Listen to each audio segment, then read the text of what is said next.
And hello, we have a lot to get through today on our live Q&A, which, by the way, I realized that I don't think I can see everyone's comments in real time because it's like whenever I end the video, let me see if there's a setting I can change on this. Whenever I end the video, I look and then I see all these comments and I don't see them when I'm live. But if anyone wants to type anything, feel free. If I see what you type, I will answer immediately. And if I don't see what you type, I will answer as soon as I see it, which will probably be when the video ends. So the first thing I wanted to talk about was anti-inflammatory snack ideas. This came from a question on this page. And I have like a whole, maybe I'm just gonna turn my camera to show you guys. It looks kind of messy, but I'm just gonna, I have like such a setup here. Hold on, look, check all that out. Yeah, that's all of my props because we got lots of anti-inflammatory snack ideas. And this topic would not be complete without true Lindsey fashion. Some turmeric root and black pepper. I already pre-seasoned it with black pepper. One of the most anti-inflammatory things you can do for your body. This root actually isn't as gross as the last one. The last one was like super earthy, super like rooty. Ooh, that black pepper got me. Ooh.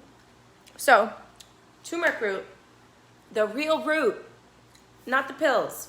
You can get the pills and they'll help you. My dad swears by them, but there's no replacement for the real deal. What we find is that when you look at food, it's more than just a combination of macronutrients and micronutrients, meaning it's more than just this blob of carbohydrate, protein, fat, vitamins, and minerals. There are enzymes, there are coenzymes, there are antioxidants, there are polyphenols. There's this whole matrix that comes together where the food is made to work synergistically together. So man cannot recreate in a lab what God has already made, right? So these plants and these animals that we are meant to eat, they have all the right stuff to benefit your body to the max. So as close to the real deal as you can eat your food, that's how it's going to benefit you the most. Now, not only do I have the turmeric, but you know what else I have? I have the nasty Chlorella tablets. So Chlorella, Chlorella. My hands are already green from them. It's kind of like, just like this shot of pure goodness, not the taste, the health benefit of it. So I try to have this often. I don't have it every day, but oh, I do see people's comments. That I see you say you're taking notes. Yay! You're gonna have a lot of notes on this video. I have a really cool trick I'm about to show you.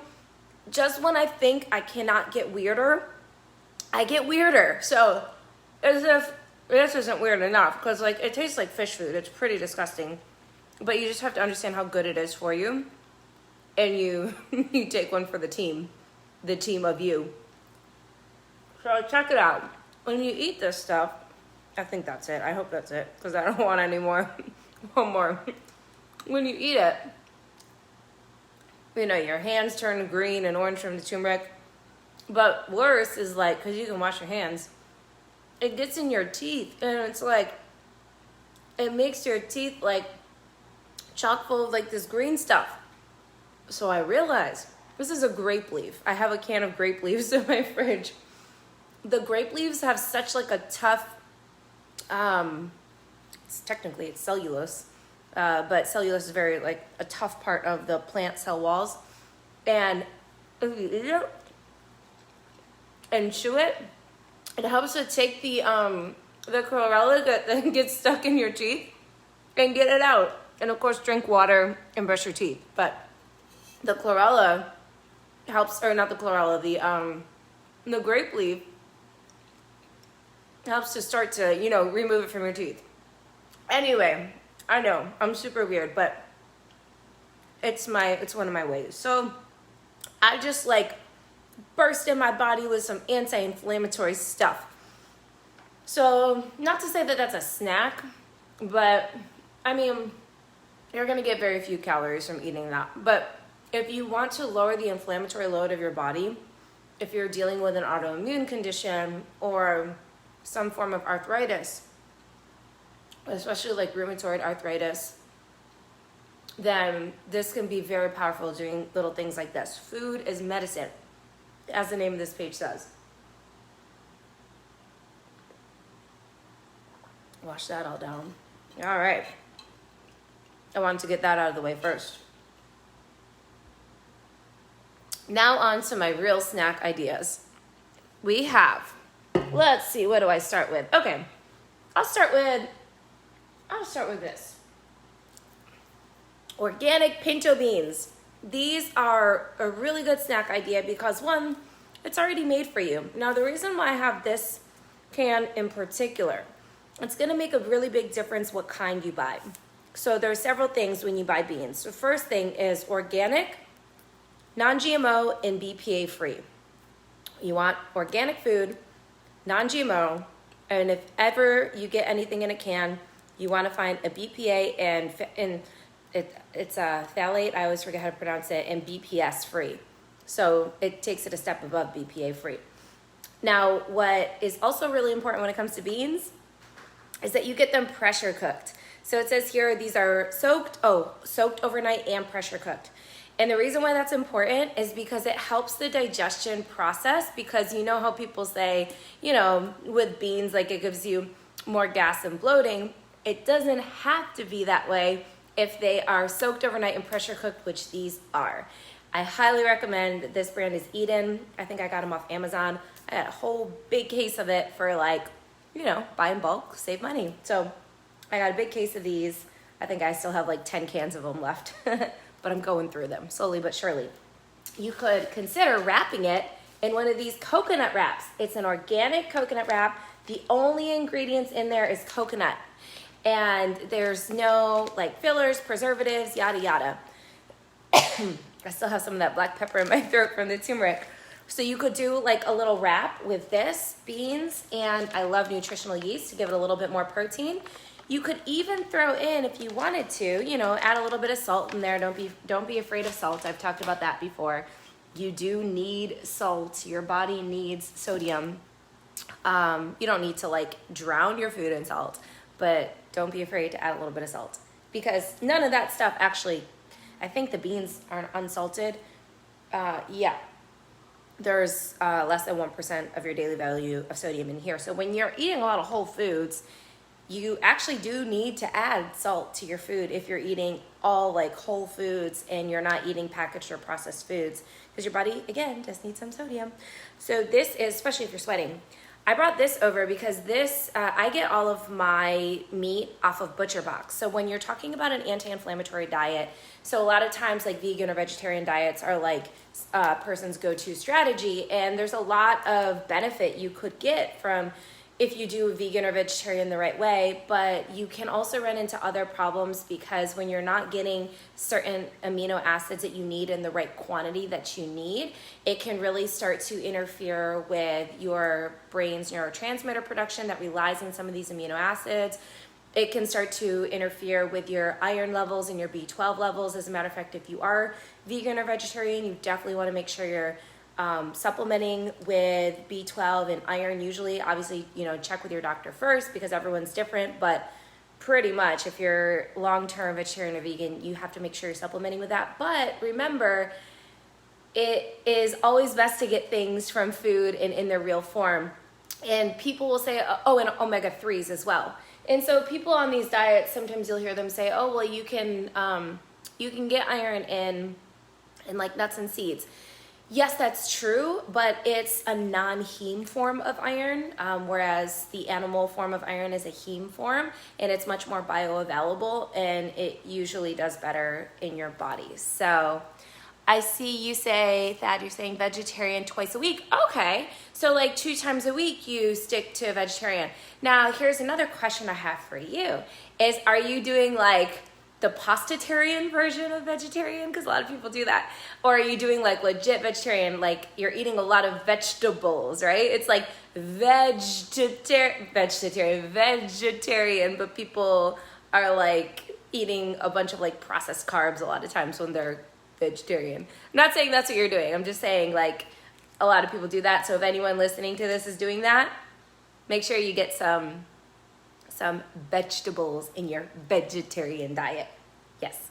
Now, I eat pretty much all of my meat from ButcherBox. And by the way, I think in the comment section, not in the comment section, in the description section on this page, there is a link for ButcherBox. I think the way it works, and if you try this, we'll find out together. I think the way it works is if you go through my link, they give us both a little something. I think like we either both get $10 off our next order, or we both get something, apparently. I don't know. I should check with them and see how it works. But I applied for like their partnership thing, and they were like, here you go, congratulations, here's your link. I don't really know how it works, but if you want to try ButcherBox, I do use it. I've been using ButcherBox for the last over 2 years, probably like 3 years now, and I love it. So it's, and the reason why I do ButcherBox is because it's better quality than like 90-something% of the meat you're gonna find in the grocery store. Not to say you can't find good meat in the grocery store, but a lot of times it's really hard to find and you have to go to like special stores or farmers markets. This chicken is organic. They actually care for their chickens, and the health of the animal is really important to the health of you. And when you're talking about anti-inflammatory, the inflammatory load of your conventional chicken and meat products is gonna be way higher than something like ButcherBox or something coming from an organic meat, or that black pepper in my throat, man. Or maybe I need more water. I always do that. And I like, part of it gets my mouth and then the other part like drips. But the inflammatory load of good quality meat is gonna be much lower than your standard meat that you get like when you eat out and yada yada. So other snack ideas. I actually told one of my clients, shout out to Catherine, about this yesterday. Chia seeds, organic, with coconut milk. And I really like this coconut milk. So even though this is not organic, it's non-GMO, and there's only 2 ingredients, and there's no guar gums and fillers and preservatives.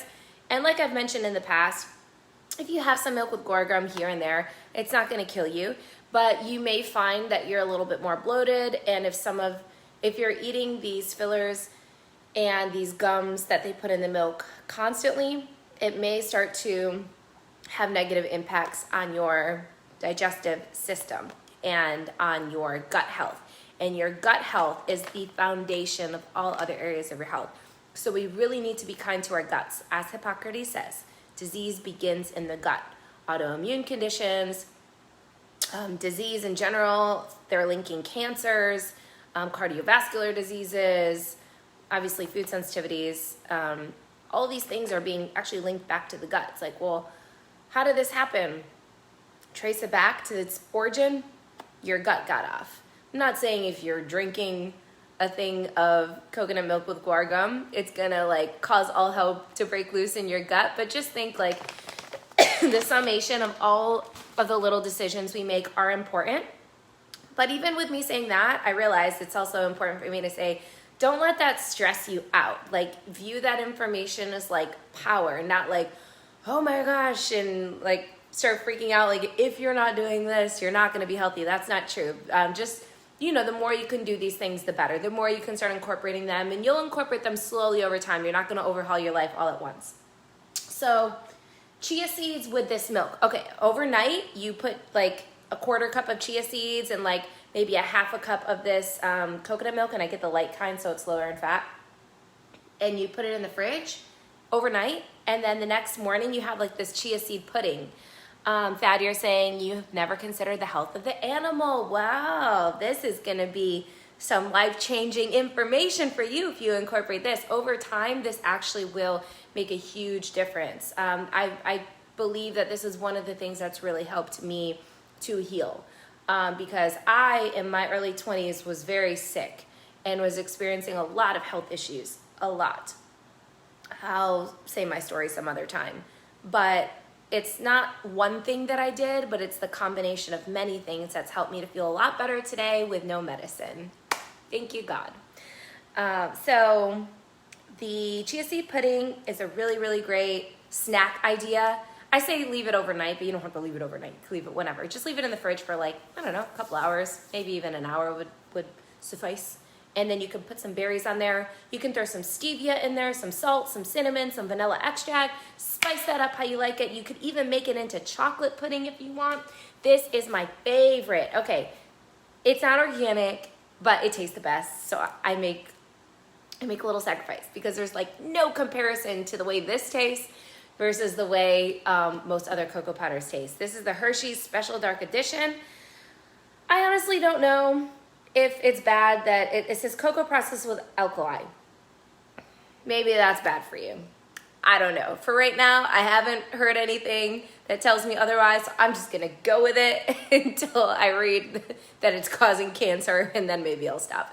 But no, seriously, I think it's fine.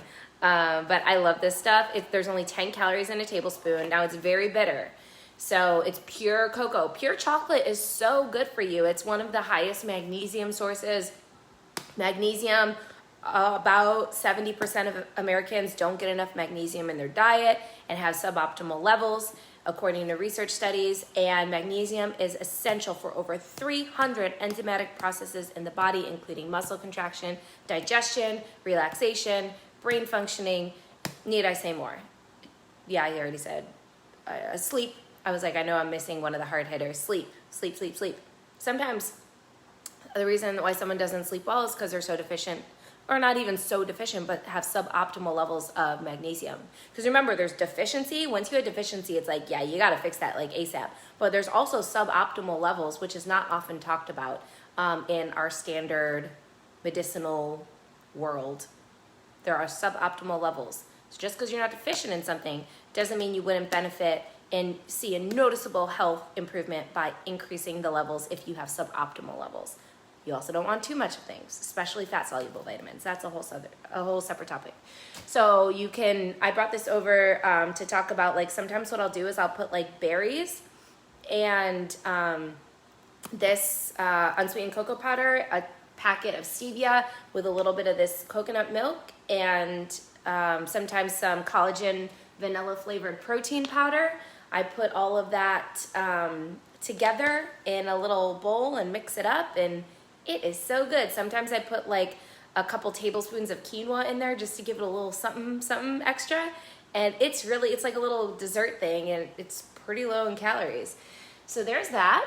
And then one of my top recommendations is to buy these like steam in the bag veggies, and they're super easy. I don't microwave my vegetables. I don't recommend microwaving things. I would recommend cooking them on a stovetop in a cast iron or a stainless steel pan, not a non-stick pan. I mean, it is what it is. If you have a non-stick pan, I'm sure you're gonna use that, right? But the next time you go to buy a pan, I do not recommend buying non-stick pans or anything that resembles that, because if there's that non-stick material, it has been linked to cancer. If you don't believe me, please look for yourself. Watch the documentary, The Devil We Know, and it is eye-opening on how those chemicals can really, really mess up our hormones and really mess up our health.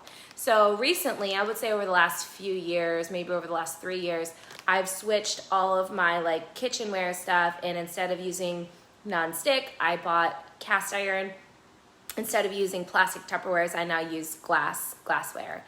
And I think that is important. I used to also store my bananas in the freezer in plastic, and that is not good. I now make sure to only store them in glassware, because if you have seen my banana recipe, yeah, it's really, really good. It's just like frozen banana and collagen protein powder, and I put a little bit of this coconut milk in and some salt and cinnamon and blend it up for breakfast, and it is good. You can add a little bit of almond butter or like a nut butter if you want, but that's up to you. And that's a really great breakfast idea. So with those, if you wanted to also talk about anti-inflammatory, I'm gonna end with this, one of the most powerful anti-inflammatory compounds, this is the olive oil I use. It is hard to find one like this because it is organic. It is cold pressed. It is extra virgin. When it comes to olive oil, cold pressed, extra virgin, organic olive oil is an amazing, amazing, so amazing fat and food. So when I do my bone broth fast, I end up eating like 6 tablespoons of olive oil over the course of a day. It's very calorically dense, so you do have to keep in mind that 1 tablespoon of this is 120 calories. So when I'm on my bone broth fast, I don't know many people that are like open to doing the crazy things that I do, but on my bone broth fast, I basically just eat like vegetables, olive oil, and bone broth, and then my treat usually on my bone broth fast is once a day. I'll make like a chocolate pudding out of avocado and this cocoa powder. It's really good. It's like a tablespoon of chia seeds, a little bit of the coconut milk,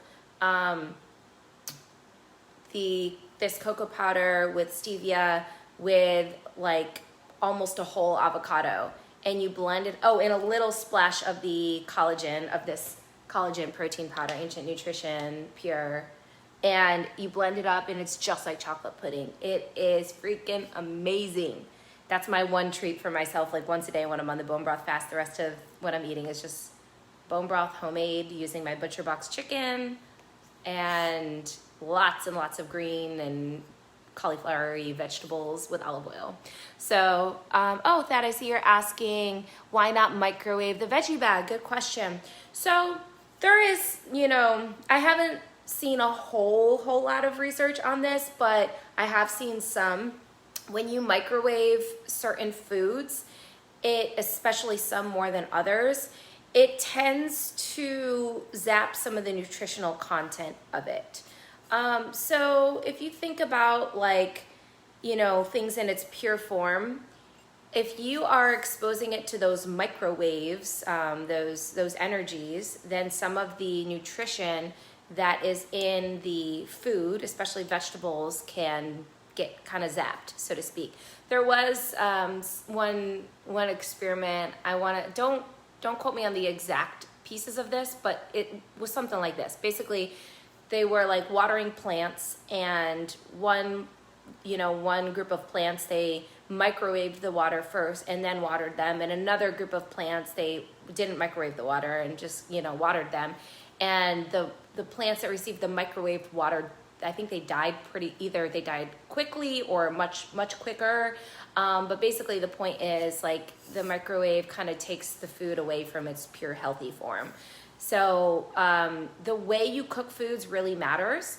If you burn things to a crisp, that oxidizes, especially if you're cooking with oils, it oxidizes oils and it makes something that could be very healthy for you unhealthy. So this olive oil, because I know how good it is in its pure form, I try not to cook my olive oil. I try to just use it when I consume olive oil. I try to consume a tablespoon a day on most days, and that gets factored into my fat content for the day. So olive oil has about 14 grams of fat for a tablespoon. Over the course of a day, you might want to consume between like 60 to 70 grams of fat. It's going to depend on the person. That's just a ballpark. And so you're getting 14 of those grams of your daily fat of the 60 to 70 from this olive oil. So you have to factor it in. It's not just like if weight loss and weight management is a goal of yours. And the reason why weight loss and weight management should be a goal for most people, I mean, not that everyone needs to lose weight, because if you're at a healthy weight, you don't need to lose weight. But the reason, let's say you're 30 pounds overweight, for example, the reason why losing a little bit of weight should be a goal for you is not because of, I'm going to look hot, right? It's because, that's a nice added benefit, but it's because your fat tissue, your adipose tissue, actually secretes inflammatory cytokines, meaning the inflammatory load of your body will be higher if you have excess body fat on you. I said excess. We all need some body fat, right? So if you have excess body fat, then the inflammatory level of your body will be higher. And so that is why I'm like saying, you know, be mindful of your fat intake and of your caloric intake in general. It's not just fat, it's your carbs. Carbs can get converted into fat too. So protein is the one macronutrient that's the hardest to convert into fat, although excess protein can get converted into fat. It's just not gonna do so nearly as easily as fat will or as carbohydrates will. I think that will conclude that part. Now, one other inflammatory snack idea, I guess this will segue into one of the next questions, is about the cleanse. So these are one of my favorite plant-based shakes, which it's a meal replacement shake, but honestly, this is totally acceptable as like a snack.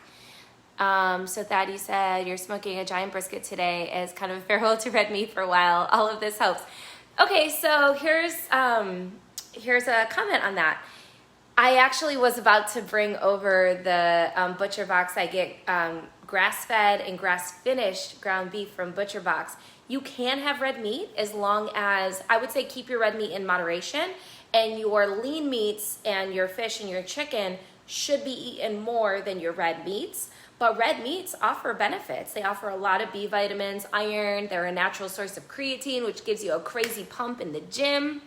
And which is why my muscles are so sore today, because I took a little creatine before my last workout, and man, I went hard. Because so creatine is not like caffeine, it's not a stimulant, it's just a compound that essentially can prevent lactic acid from building up in your muscles. I know it sounds like this crazy thing, but it's a very well researched, super safe supplement, creatine monohydrate. Anyway, you can get some of that from red meat naturally.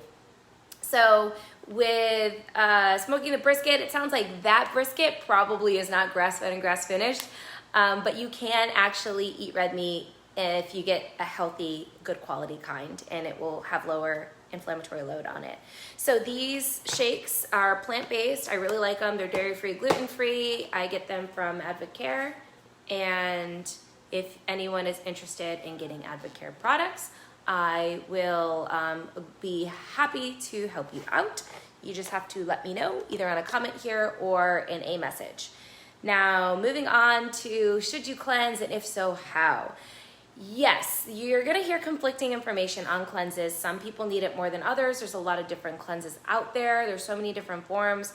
The cleanse that I use about every 3 to 4 months is the one from Advocare, and it's pretty simple. I've given the details in other videos, but I'm gonna keep it really simple and just walk you through the bare basics of how to do this cleanse. So the cleanse phase involves this box, which has 2 little bottles inside of it, Omegaplex, Spark, and Fiber. That's what it involves. And you can add the shakes, and you can add catalyst if you want. So let's go through. You first wake up. As soon as you wake up, I recommend having this thing on your nightstand with some water next to it. As soon as you wake up, you take probiotics, which are the healthy bacteria that your gut needs. 2 pills is the serving size. So you take 2 of these when you first wake up, 2 probiotics.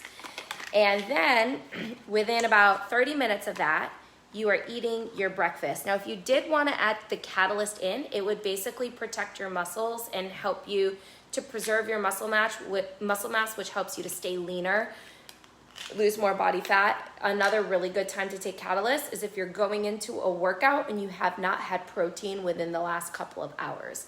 You take catalyst when your body's at risk for breaking down muscle. And by increasing your muscle mass and preserving your muscle mass, your body can burn fat better, because muscle tissue is calorically expensive. It takes your body a lot of energy to maintain muscle tissue, which is probably one of the reasons why I eat so freaking much. My family's always amazed how much I eat. I'm amazed how much I eat because my metabolism used to suck, and now it's pretty good. But yeah, it's from all the good things I've been doing over the years. So then you are eating breakfast within 30 minutes after you take the probiotics. With breakfast, you're gonna have 2 things. You're gonna have this fiber drink. You take a packet of it and you mix it in water, you shake it up. You can also add a packet of Spark to it if you want. And you can do it all together, but drink it quick, otherwise it gets clumpy, and it's not fun to eat the clumps of fiber. But you have this with your breakfast. It's very important that you're drinking enough water when you're having fiber to move it through your system. Otherwise, your digestive system is gonna act up. So make sure you're drinking enough water. What they recommend is after you drink the fiber, drink another small glass of water with it, or following it is what they recommend. But as long as you're drinking your water throughout the day, then, you know, I just recommend to keep it simple. Drink close to a gallon of water a day. Between 3/4 to a gallon is great. So then as you are going through your day, you are eating at least 3 protein-based meals a day. So you eat at least 3 protein-based meals a day. That is super important for so many areas of your life, from blood sugar regulation to your weight loss goals, to your muscle building goals. Eating 3 protein-based meals spaced throughout the day is key. The first one should happen within 45 minutes of waking. That is a big mistake that I see. So Thad, you asked, high fiber fruits, okay replacement for the fiber drink? Yeah, so that's a good question. When it comes to fiber, there are different types of fiber. We have soluble fiber and insoluble fiber. It's important to get both types of fiber in your diet. So soluble fiber, if you think about something that is water soluble, if it's soluble, it absorbs water. So your soluble fibers, the chia seeds are the best example, because when you leave them in liquid, they absorb water. Apples are another type of soluble fiber. And then the insoluble fibers in, like, quinoa has some soluble fiber in it. The insoluble fibers are going to be things like your vegetable, like the broccoli stalks have a lot of insoluble fiber. So you want both. So my biggest recommendation is you don't know until you put things into practice. So see how much fiber you're eating over the course of a day. I usually recommend to people that they should be getting their fiber from whole foods instead of fiber drinks. Now, this comes with this on the cleanse. Some people will say, because they're not getting enough fiber in their daily diets, and because this has both the soluble and insoluble fiber, some people say, like my client that I was talking to the other day, she was like, when I drink this, I'm super regular. When I don't, I'm not. So for some people, just getting their balance of fiber intakes right makes a world of difference for them. So some people do really well with this. Some people don't do well with it at all. Some people have the opposite problem when they have this fiber. So that is one note that I did want to say about the fiber. It comes with it. I personally don't do well with this fiber. I already get a lot of fiber in my fruits and vegetables. It doesn't do well for me. So whenever someone, if I'm ever helping someone troubleshoot and they're not doing well with the fiber, I say just set it aside, give it to a friend. But if you're feeling like your digestion is really good with it, then continue for the 10 days. But I honestly try not to encourage people to include fiber drinks as like a regular thing unless they're really noticing that it helps them, in which case, by all means, go for it. So I hope that answered your question. But yeah, getting your fiber from fruits and veggies is the best way to get your fiber. It's much better to get your fiber that way versus relying on a fiber drink. Again, because you're getting it close to the real form. So moving on, you're eating your protein meal spaced throughout the day. With breakfast, here's how it should be structured. You eat protein and carbohydrates for breakfast. You don't have to do it like that as long as it has the protein. You can have small amounts of healthy fats. You can have protein, mainly a protein and a fat-based breakfast if you want, but it's good to have something other than just a thing of protein for breakfast. But if you had like this for breakfast, you could have this shake. This does have carbs in it, and you could also add a few more carbs to it, either like a half of a banana. If your metabolism is a bit faster, you could do a full banana. If you're going to be really active, you could do a full banana with this, or some berries, or maybe throw some flax seeds or chia seeds in this. So those are all ideas. Then you can have a snack if you want. I recommend you think of your snacks as like mini meals that have some protein in them. And if they don't have protein, if it's something like what I recommended with the vegetables, with a tablespoon of olive oil on top of that, then that's okay, because that's not going to spike your blood sugar super high and make it crash. We run into problems where we're having something like this for a snack. A single banana with no protein to balance the blood sugar. Bananas are not bad, but if you have them by themselves and it's just, you're just having sugar, you'll tend to find your blood sugar gets a little bit more unstable, depending on the person, right? We don't want to have just like a rice cake or 2 rice cakes for a snack. We want some protein to balance the blood sugar, and it will help to maintain your hunger cues for the rest of the day. So you could have any of the snacks I mentioned. And then for lunch, it should contain protein and vegetables for sure. And then you could throw in a carb if you want. For dinner, it should include protein, vegetable, and healthy fat. So the eating structure: breakfast, lunch, and dinner. You can throw in 1 to 2 snacks if you want. Think of your snacks as protein containing. 2 hard-boiled eggs is a great snack. An apple with a tablespoon or 2 of nut butter could be a snack, or an apple and a couple pieces of chicken, or an apple and Epic bars, EPIC. That's the name of like a beef jerky type of a bar that comes from grass-fed beef animals, and it's a really good quality beef jerky. I don't eat standard beef jerkies, but I do eat Epic bars from time to time. So that an apple with an Epic bar, because then you're getting that protein in there, right? Or a banana in an Epic bar, right? So protein in breakfast, lunch, and dinner. You can have a carb in breakfast and lunch in addition to the protein. And with lunch and dinner, you for sure want vegetables. I mean, you don't have to get your veggies in lunch if you get a ton with breakfast and a ton with dinner, right? But at the end of the day, you want to eat close to 5 cups of fruits and veggies, with most of those coming from veggies. This is a lot of info. If you need to take notes, go for it. And then with your dinner, you're having your Omegaplex. 2 pills is a serving size. I get on my mom's case every day. I'm like, Mom, did you take your omegas today? Did you take your omegas? The more I learn about these, the more I won't go without them. Like, omegas are so, so powerful. And I selfishly want my mom's brain to be functioning, and I want her to be functioning for as long as she possibly can. So that's why I always tell her, take your omegas, because I know it's going to allow the quality of her life to be extended, and the quality of everyone's life. But just so you know how much I believe in omegas. But you take these with dinner. I take these every day, whether I'm on the cleanse, off the cleanse, I take these every day. And by the way, so because the pills are a little bit bigger, it's hard for me to swallow these ones. So again, Lindsay's weird. Here's what I do. So what I do, if you have trouble swallowing pills and if that's holding you back from taking these, I take a knife and I cut it. You got to do it carefully, otherwise it'll squirt up in your eye. That's happened to me before. But you cut it, and then you like squeeze it into like this little quarter cup measuring cup with some water in there. I do it for usually 3 of them, because sometimes I feel like I don't get all the pure goodness. Some of it's still stuck in there, but most of it comes out. And I squeeze it into a water cup and I drink it. Super weird, I know. My mom actually gave me that suggestion because she doesn't like swallowing pills either. So there's that. And then right before bed, this is the most important part. Right before bed, you take 2 herbal cleanse tablets. I love this.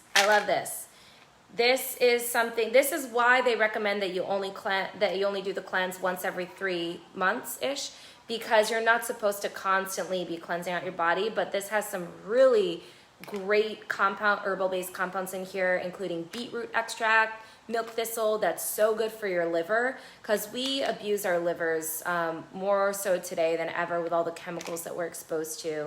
And our liver has to process all the chemicals, drugs, medications, alcohol. Our liver processes all of that, and if your liver is not functioning at its optimal capacity, then your health, you will feel it if your liver is not functioning optimally, in the form of drained energy, just like overall like blah, right? Your mood, you can have a lot of problems, like digestion. You can have so many problems if your liver's not functioning optimally. So there's the cleanse. Okay, last question I'm gonna answer. I think I answered, did I tell you? I told you to drink your Spark with breakfast.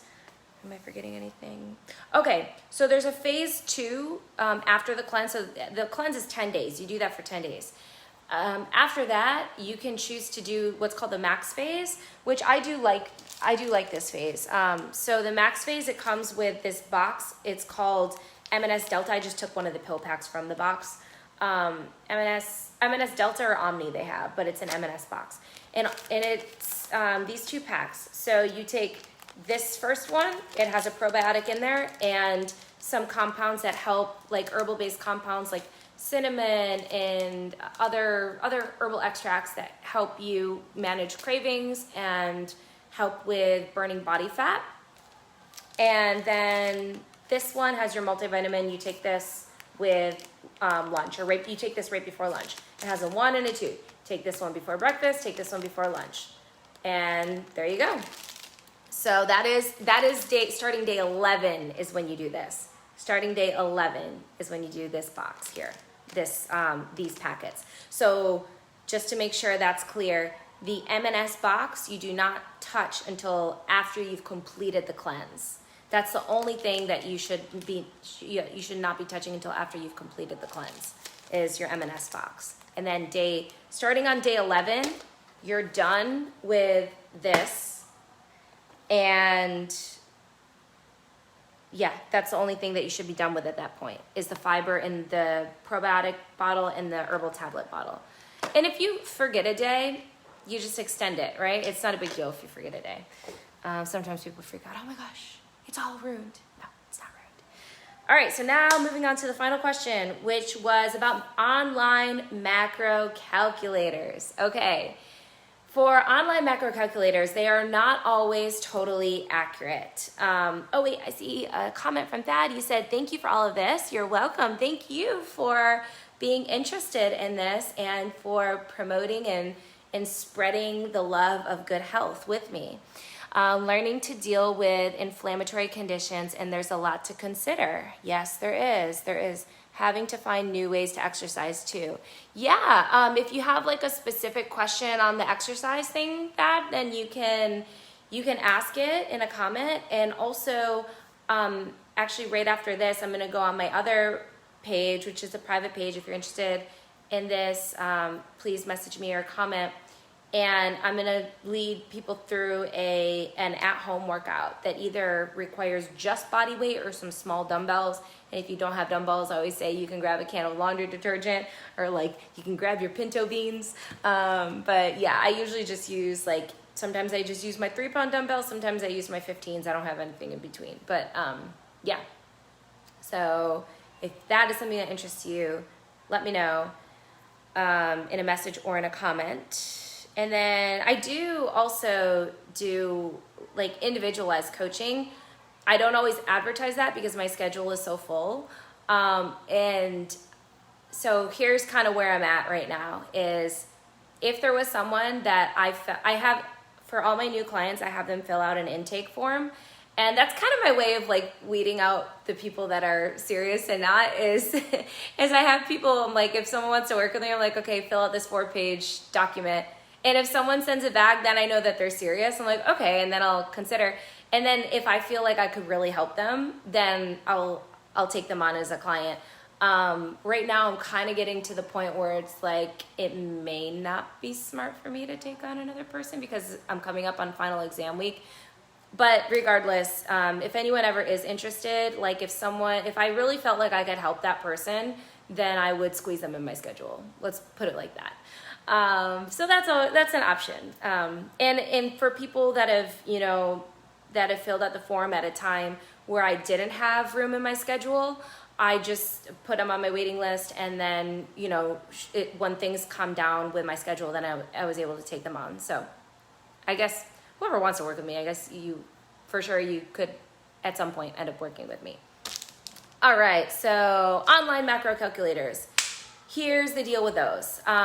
When I get a client, in the beginning, I did use online macro calculators as a starting point. I don't even use them anymore because it's a great starting point for someone. It is. Like, if you fill out your information, it can be a really good starting point to understand, like, how many calories should I be eating in a day? How many grams of carb, protein, and fat? Macros are super important for someone's goal. Like, getting someone to eat the appropriate amount of macros for them is key to any weight loss goal. And it can be a very helpful tool for health conditions as well, because one of the biggest risk factors for many diseases is being overweight and obesity. So a lot of times you can actually combat various health problems such as cardiovascular disease, diabetes, inflammatory conditions, COVID with decreasing body fat. And one of the best ways to decrease body fat is to eat to your calories and your macros. So if you start with an online macro calculator, you can just keep in mind that that macro calculator may be off by as many as 500 calories for you. It might tell you you need to eat this much to lose weight, but it's off by 500 calories. Now that's a little bit more of an extreme. Usually they're accurate within plus or minus 100 or 200 calories. But here's the other thing that we have to remember is your TDEE, meaning your total daily energy expenditure, is not a static number. So if the online macro calculator says, oh, you'll lose weight if you eat 1,800 calories a day, well, that's assuming that you have the same energy output every day, and it's assuming that you are eating the same composition of macronutrients every day. And here's what I mean by that. So if one day, let's say you were super active, let's say you're on vacation in Las Vegas, and I hear you walk around a lot in Las Vegas, and let's say you do 20,000 steps. Well, do you think if your macro calculator gave you 1,800 calories you'll lose weight on, you'll be in a, your calculator says, oh yeah, 1,800 calories, you'll be in a 400 caloric deficit. Well, clearly you're going to be in much more than a 400 caloric deficit if you just walked 20,000 steps, or if you had a super hard workout.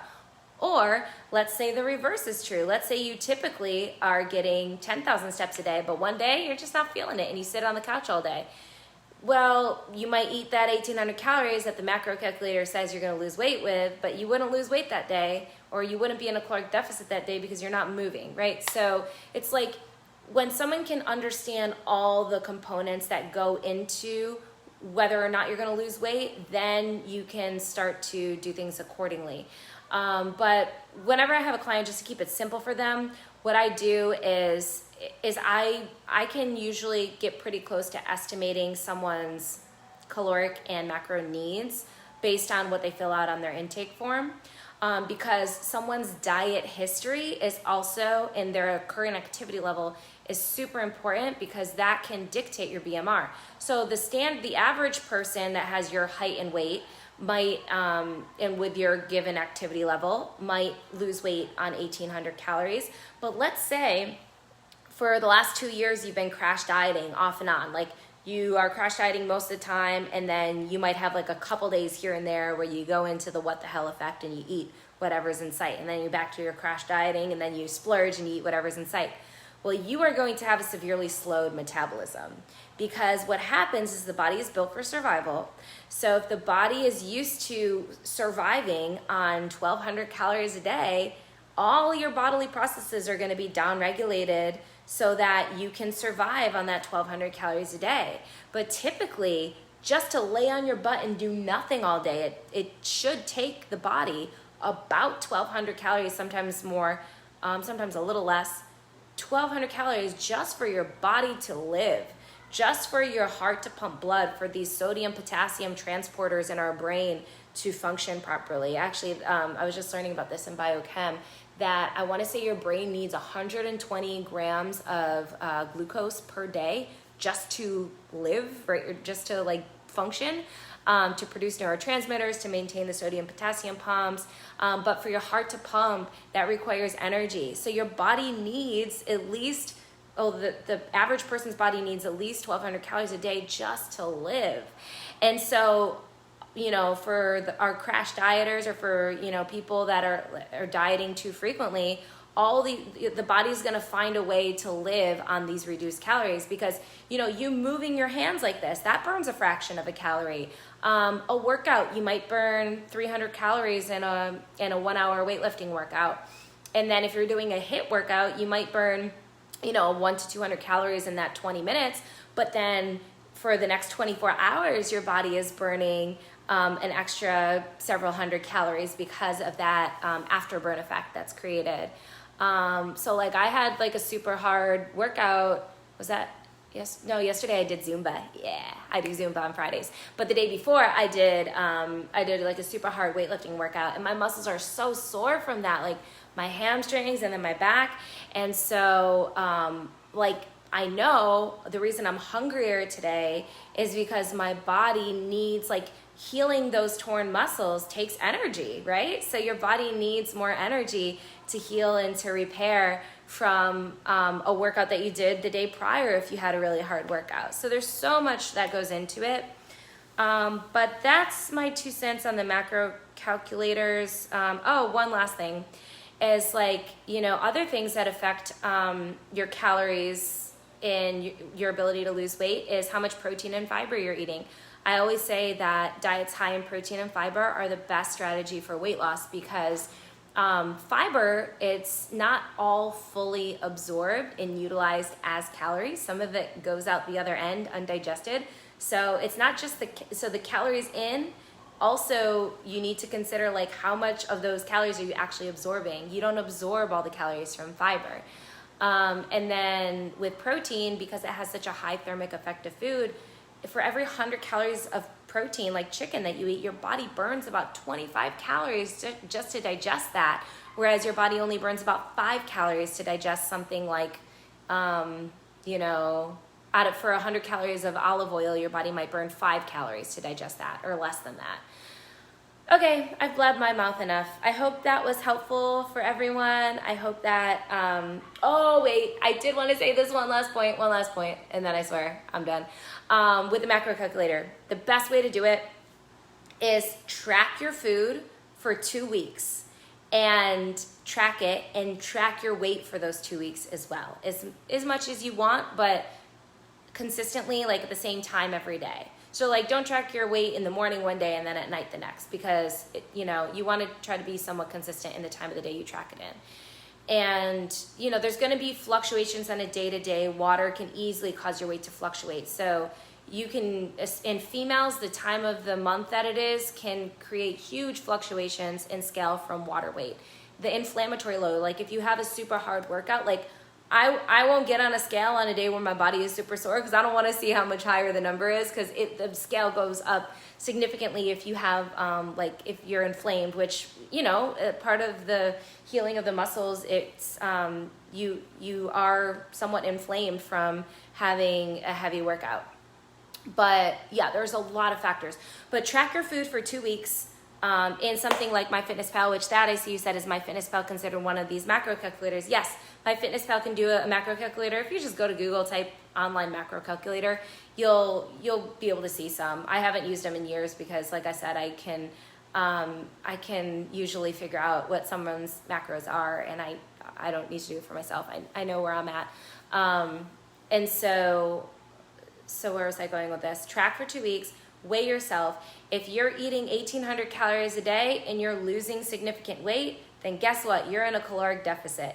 If you are eating 1,800 calories a day and you are not losing weight, those are your maintenance calories. If you're eating 1,800 calories a day and you're gaining weight, then you are in a caloric surplus. That's just the way the body works. So I hope that helps. And if anyone has any follow-up questions, please ask. I need to go study for a biochem test. Oh, no, I need to do my workout on my Facebook page, study for a biochem test, train a client. Should I take my biochem test tonight? Nah, I think I gotta take it tomorrow. My brain's gonna be fried. Bye, everyone. See y'all later.